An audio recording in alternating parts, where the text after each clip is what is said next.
بات بڑی ضروری ہے، وہ میں نے آپ سے ضرور کرنی ہے۔ ایک آیت ہے قرآن پاک کی سورت بقرہ پہلا سپارہ آیت نمبر 120۔ اللہ تعالیٰ نے ایک حد بیان کر دی، فرمایا وَلَن تَرْضَىٰ عَنْكَ الْيَهُودُ وَلَا النَّصَارَىٰ حَتَّىٰ تَتَّبِعَ مِلَّتَهُمْ۔ فرمایا یہ یہودی اور عیسائی تم سے ہرگز راضی نہیں ہوں گے۔ یہ قرآن ہے اور سادہ ترجمہ تفسیر کی بھی ضرورت نہیں۔ یہ معاہدے کر لیں، محبت کے وعدے کر لیں، یہ تم سے راضی نہیں ہوں گے۔ کب راضی ہوں گے؟ حتی تتبع ملتہم، یہاں تک کہ تم ان کے دین کی پیروی کرنے لگ جاؤ۔ میرا جب پہلی دفعہ پاسپورٹ بنا تو میں نے سارا پڑھا، کتابیں پڑھنے کا شوق تھا شروع سے۔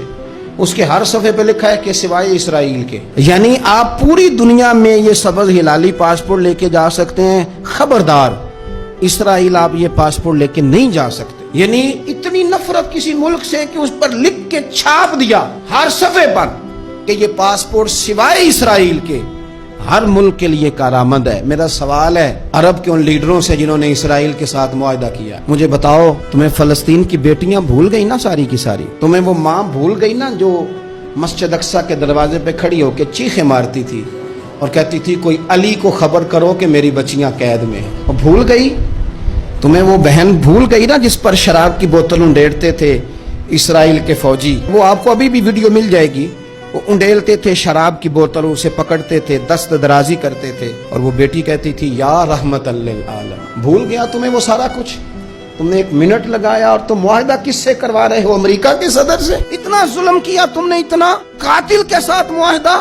کیا سمجھتے ہو فلسطین والوں کا کوئی والی وارث نہیں؟ سنو، میرے رسول کریم صلی اللہ علیہ وسلم نے فرمایا میرا کوئی مالدار امتی دنیا سے چلا جائے، پیسے جائیدادیں چھوڑ کے جائے تو اس کی اولاد میں بانٹ دینا، لیکن اگر اس کے ذمہ قرضہ ہو تو میرے پاس آ جانا، میں اپنے امتی کا قرض ادا کروں گا۔ جس کا کوئی وارث نہیں ہوتا مدینے والا اس کا وارث ہوتا ہے، میں قرض دوں گا اپنے امتی کا۔ کیا سمجھتے ہو فلسطینی لاوارث ہے؟ صبح قیامت نبی پاک تم سے سوال کریں گے، تمہیں اللہ کے حضور حاضری دینی ہے۔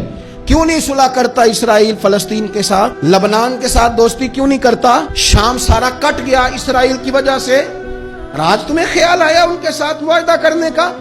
ہمیں سبق پڑھاتے ہو، خدا سے ڈرو۔ اور پھر اقبال کہتے ہیں مسلمانوں سے مایوس نہ ہونا، حکمرانوں سے زیادہ امیدیں بھی نہ لگانا۔ وہ جو چھوٹے چھوٹے لوگ نکلے تھے نا صحرا سے، بظاہر غریب تھے، بظاہر ان کے پاس مال نہیں تھا، وہ خالد بن ولید جیسے، وہ سعد بن ابی وقاص جیسے، بظاہر ان کے پاس زیادہ اسلحہ نہیں تھا۔ اقبال کہنے لگے مایوس نہ ہونا، یہ نہیں کہنا بن کچھ نہیں سکتا، فرمانے لگے رات میں نے سنا ہے فرشتے آپس میں باتیں کر رہے۔ واہ اقبال، تیرا بھی انداز کتنا نرالا ہے۔ کہنے لگے رات فرشتے آپس میں باتیں کر رہے تھے، میں نے سن لی ہیں۔ بھلا وہ کیا کہہ رہے تھے؟ یہ سارے لوگ نا خالد بن ولید، سعد بن ابی وقاص، یہ صحرا کے رہنے والے تھے، اور اس وقت کی سب سے سپر پاور روما کہلاتی تھی، الٹ پلٹ کے رکھ دی ساری رومی سلطنت۔ تو اقبال کہنے لگے رات فرشتے آپس میں باتیں کر رہے تھے کہ سنا ہے پاکستان کے، ہندوستان کے مسلمان جوان مایوس ہو گئے۔ کہنے لگا نہ مایوس ہونا، نکل کے صحرا سے، جس نے روما کی سلطنت کو الٹ دیا تھا، نکل کے صحرا سے۔ گرمی دیکھو اس شیر کی، ولولہ دیکھو اس مرد کا جو مصور پاکستان ہے، نکل کے صحرا سے جس نے روما کی سلطنت کو الٹ دیا تھا، سنا ہے میں نے یہ قدسیوں سے، وہ شیر پھر ہوشیار ہوگا۔ وہ کل باتیں کر رہے تھے کہ بہت سارے ان میں سے پھر جاگ گئے اور بڑی جلدی وہ بلاک بنائیں گے۔ سنا ہے میں نے یہ قدسیوں سے کہ وہ شیر پھر ہوشیار ہوگا، وہ آئے گا میدان میں، نکلے گا، اور انشاءاللہ یہی چراغ جلے گا تو روشنی ہوگی۔